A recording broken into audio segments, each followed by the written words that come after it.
సిద్ధమంగళ స్తోత్రం.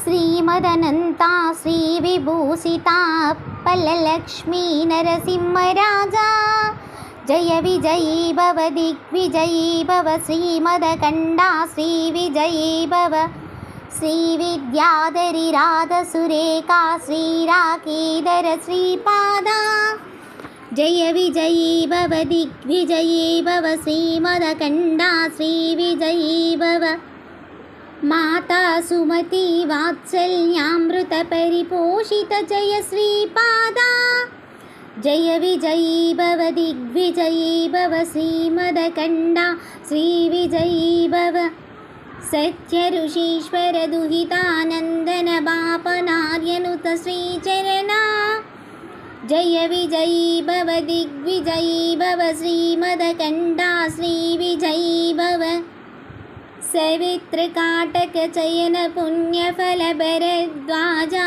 ఋషిగోత్ర సంభవ జయ విజయీ భవ దిగ్విజయీ భవ శ్రీమదకండా శ్రీ విజయీ భవ దో చౌపాతి దేవ్ లక్ష్మీ గణ సంఖ్యా బోధిత శ్రీచరణా జయ విజయీ భవ దిగ్విజయీ భవ శ్రీమదకండా శ్రీ విజయీ భవ పుణ్యరూపిణీ రాజమాంబా సుతగర్భ పుణ్యఫల సంజాతా జయ విజయీ భవ దిగ్విజయీ భవ శ్రీమదకండా శ్రీ విజయీ భవ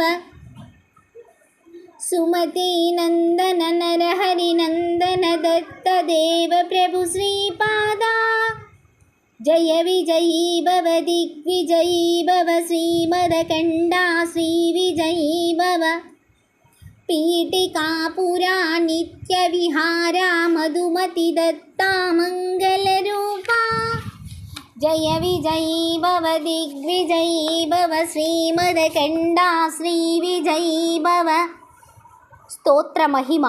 నాయనలారా, పరమ పవిత్రమైన ఈ స్తోత్రాన్ని చదివితే అనగాష్టమి వ్రతం చేసి 1000 మంది సద్బ్రాహ్మణులకు భోజనం పెట్టిన పుణ్యం లభిస్తుంది. మండల దీక్ష వహించి ఏకభుక్తం చేస్తూ కష్టార్జితంతో 1000 మంది సద్బ్రాహ్మణులకు భోజనం పెట్టిన పుణ్యం లభిస్తుంది. దీని పఠనం వలన సిద్ధపురుషుల దర్శనము స్పర్శనలు లభిస్తాయి. త్రికరణ శుద్ధిగా ఇది చదివినట్లయితే శ్రీపాదుల అనుగ్రహం లభిస్తుంది.